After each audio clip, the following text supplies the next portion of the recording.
This is Optimal Health Daily, episode 904, Cultivating Wellness, and Am I Drinking Too Much? Both by Becca Shern of minimalwellness.com. And I'm Dr. Neil Malik, reading you some of the most popular health and fitness blogs out there, with permission from the websites, of course.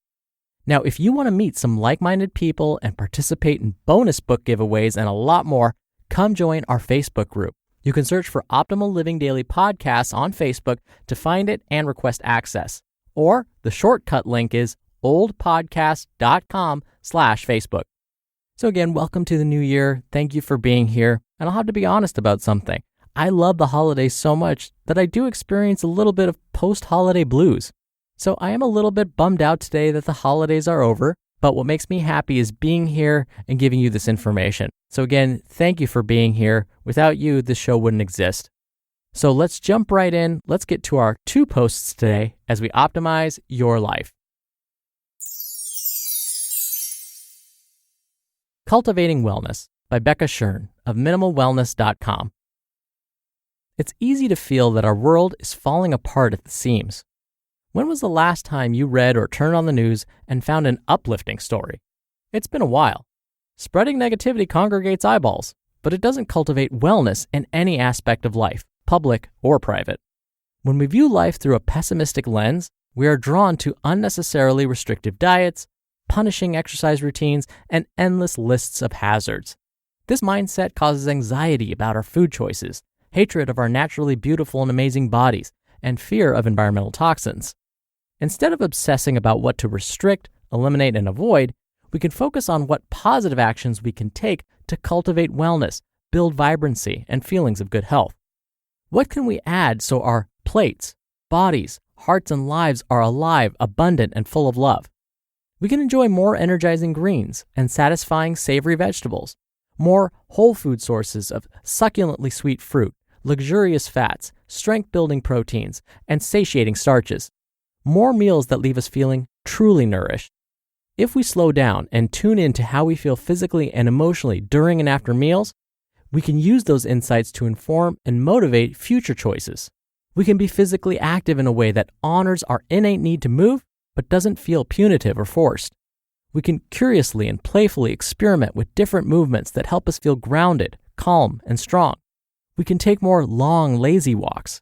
We can head to the hills for hot, sunny, dusty hikes. We can slow down and connect with the earth by gardening or by taking a cleansing cold plunge into a lake, river, or the ocean.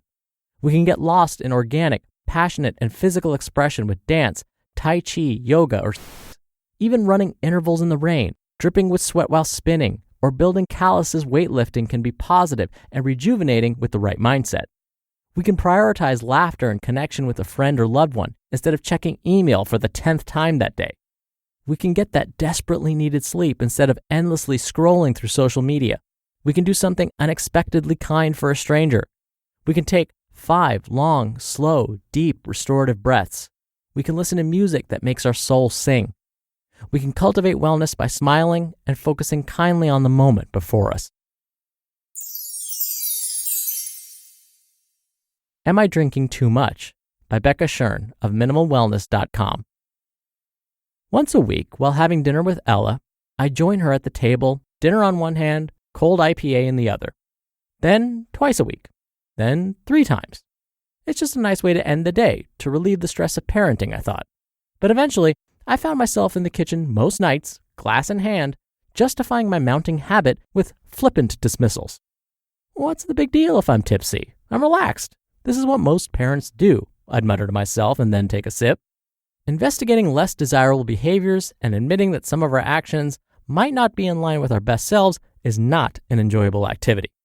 Taking corrective action, meaning not doing the thing we've been doing, confronting the shame we might be harboring, and addressing the reasons that led us to the behavior, is difficult. But the benefit of paying attention to our habits, good or bad, is that we can correct problems in their infancy. Habits are behaviors on autopilot that have environmental or emotional triggers. Identifying and addressing our triggers is the key to correcting a negative habit.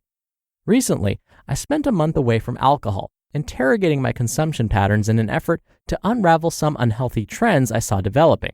I realized that when I was in LA, I drank infrequently and always in the context of social gatherings, which felt fine. But in Montana, I started to struggle keeping my intake at levels I felt comfortable with. Winding down with a glass of wine on Friday night morphed into hanging out in the kitchen several nights a week with a beverage or two. And if the contents of the fridge were less than inspiring, I'd justify dining out more than our budget allows so that I could enjoy a drink with dinner. Then I read a recent study which shows that even moderate alcohol consumption increases the risk of death. I realized my habits around booze were out of sync with some of my health and wellness values, like quality sleep, vibrant health, and cooking my family dinners. Upon deeper inspection, I acknowledged that during my weeks in Montana, the day-to-day grind of solo parenting was weighing on me. The evenings and weekends often included times where I yearned for a little excitement, an escape, some soothing. Instead of seeing, respecting, and addressing the dull pains of boredom, loneliness, and monotony, I engaged in avoidance. But after a few weeks of abstinence, the powerful force of ritual faded, and I realized the occasional emotional discomfort I experienced wasn't that hard to work through. I've come to appreciate the pangs of angst, and I'm learning to embrace the opportunity for self-reflection they provide without reaching for liquid reprieve. The urge to take the edge off is one that's heavily reinforced in our culture. The basic message being broadcast around alcohol is that it's okay to drink at any time for any reason. Few people seem to care about the current statistics around women and liquor, which are horrific. Alcohol is sold as a luxury, as a reward, as critical for all social gatherings, and as the salve for the stresses of daily life. The reality of this consumerist elixir of choice is that it's an expensive, addictive, and carcinogenic toxin. Sure, for most people, it's fine to enjoy an adult beverage from time to time, but if good physical and emotional health are values we hold, it shouldn't occupy a prominent position in our lives. Societal norms around alcohol and stigma attached to alcohol abuse can lead us to rationalize or ignore behaviors we might otherwise recognize as incongruous with our best selves. By viewing our habits and triggers without judgment can help us adjust, create boundaries, and establish new patterns that will enable us to positively evolve. You just listened to the posts titled Cultivating Wellness and Am I Drinking Too Much? Both by Becca Shern of minimalwellness.com. Dr. Neal here for my commentary. What does wellness really mean? Have you ever thought about what health means and what wellness means? And are there actual differences between those terms? There are, in fact. Wellness was actually what Becca described in her post. Think of health this way. Let me start with that definition first. Health is the absence of disease. Well, that's a simplified version of that definition. Health, the absence of disease. Makes sense. Wellness is different. Wellness is what steps do you take? What behaviors do you follow to improve your physical, mental, social, and emotional well-being? Becca described eating more energizing greens. She talked about moving in a way that doesn't feel punitive or forced, basically staying active. She talks about doing Tai Chi and yoga, spending time in the actual presence of others instead of on social media. These would all be examples of wellness. These are behaviors that will lead to the improvement of your overall health. Now, does drinking alcohol in moderation, would that count as a form of wellness to help improve our overall health? Would drinking alcohol as a behavior improve our overall health? Well, I'll share with you a little secret. The Harvard School of Public Health states that there are clear benefits to alcohol when consumed in moderation. Oh, but they also say if you don't drink, there's no need to start. Why? Because you can get the same benefits if you eat a nutritious diet and exercise regularly, manage your stress, all the other stuff we talk about.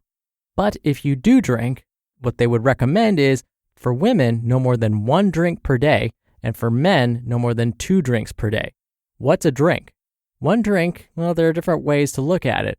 The Harvard School of Public Health and the USDA say that 1 drink would be equivalent to a 6-ounce glass of wine. That would just count as 1 drink itself, or a shot of hard liquor like whiskey or gin, or a 12-ounce beer. Each of those would be considered 1 drink. So I want to be clear there. If you had a glass of wine, about 6 ounces, and a shot or 1.5 ounces of hard liquor like whiskey or gin, if you had all of those, that would be 3 drinks. And so the studies, when we look at the data, what we're finding is when drinking in moderation, again, for ladies, that would be like 1 glass of wine each day. It may lead to a decreased risk for cardiovascular disease like heart attack and stroke. But again, that doesn't mean everybody needs to drink in moderation. You have to pay attention to your health history, whether you're on medications, and also remember you can get the same benefits without drinking by eating a nutritious diet, exercising, managing your stress, getting enough sleep, all the other stuff we talk about on this show. All right, that'll do it from me for today. I'll be back here tomorrow for our usual Friday Q&A, so stay tuned for that, where your optimal life awaits.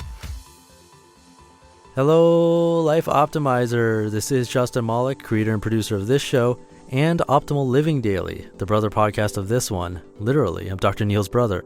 If you like the format of this show, you'll love Optimal Living Daily too, where I also read to you from blogs, but cover other topics like personal development, finance, and minimalism from bloggers like Derek Sivers, The Minimalists, Zen Habits, and many more.